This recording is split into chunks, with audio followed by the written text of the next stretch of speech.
You know what? Till the day I die.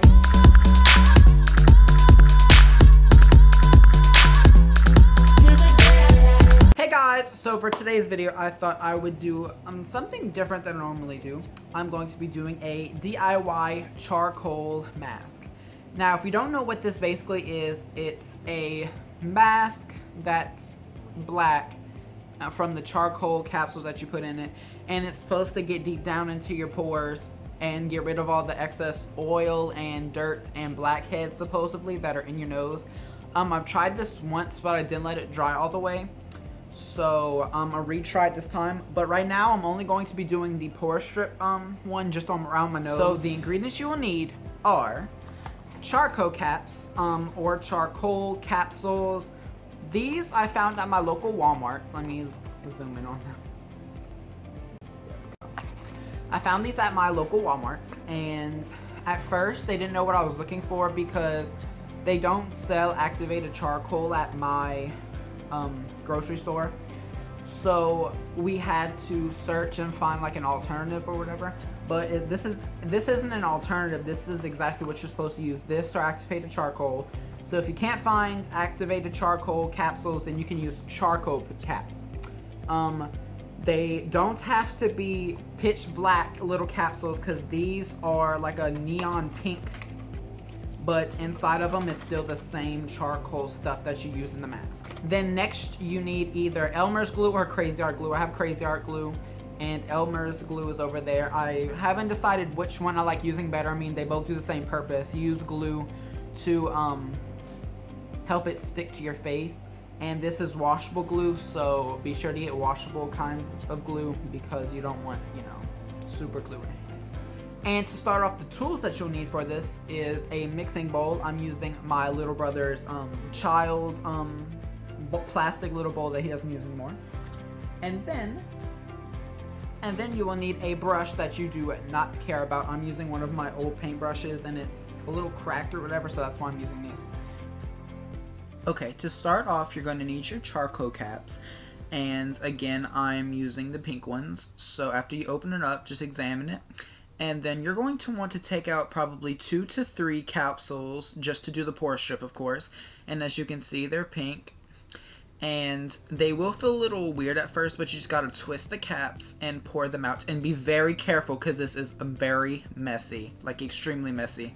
Like this will literally stain anything. And like I said before, I'm just opening up the rest of the capsules and trying to be very careful with the powder. Because minutes after this, my phone flipped over and knocked the bowl over and it was a complete mess. So be extremely careful. And again, this is very messy. See what I mean? Okay, now you're ready for your glue. Now I'm using Crazy Art glue, as you can see right now. So what you're going to do is you're going to slowly pour the glue in bits at a time, and while you're doing that, be sure to stir it with your brush and dab it lightly because this powder is really thin, and any chance you even brush it the wrong way, this powder will jump out of the bowl, so you have to be careful when you stir it. And you're trying to get it to a thick paste consistency while trying to get every single bit of that powder in the bowl. So now that we have our mixture made, we're going to put that aside, and I'm going to take off my glasses for this part. This is how I looked from 1st through 7th grade.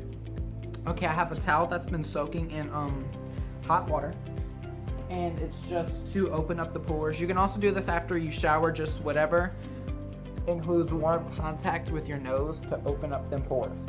Once your nose is nice and opened, now you can use the other end of the towel or just any other towel to like lightly dry it, but not too much. Now it's time to apply the mixture. You don't want to put too much on your brush because again, it does like to drip and run. And it'll usually take about 30 minutes, 20 to 30 minutes to dry completely, because if you don't let it dry completely, it's gonna be a sticky mess, and like half of it's gonna rip off, the other half is gonna stay on, and it's a mess. So wait until like 25 to 30 minutes until this is completely dry. So I'll see you then. Okay, so after about 27 minutes, the mask finally dried. At about 20 minutes, it started to like solidify and it felt dry. But when I looked in the mirror, there was like the tip of my nose that was still a little wet, and I know if I would have pulled it off then it would have still left some of that residue on my nose. So without further ado, let's see the results. Oh no, please, I hope this comes off in one piece. And some people said this did hurt while pulling off. Just if you have sensitive skin, be careful.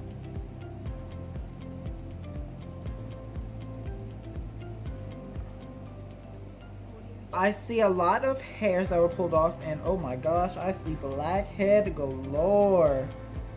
So it actually works, basically. Let me put on my glasses so I can see better. Back to normal stage, and go. Okay. Yeah. Let's see, focus. There you go. You can see some of the hairs and blackheads they got. Okay, so I just cleaned off my nose, and it does show that I don't have most of my blackheads, but around here is where it opens some of them up. So basically it works. It just doesn't do all of the job that it's supposed to. And remember, this is a very messy DIY because it literally got on my floor, on my clothes, on that towel. Whenever I was recording earlier, I don't know if I mentioned it or not, but my phone toppled over and hit the bowl, causing the bowl to flip over with all of that powder still in it, all over my phone, all over the table, all over the towel that I was using, and all over my camera. It's a very big mess. So that was the DIY charcoal mask, and just know that it works. And I'm giving this project an A because I actually did something right this time. Thanks for watching, subscribe, and don't forget to like this video. And yeah, bye. See you next time.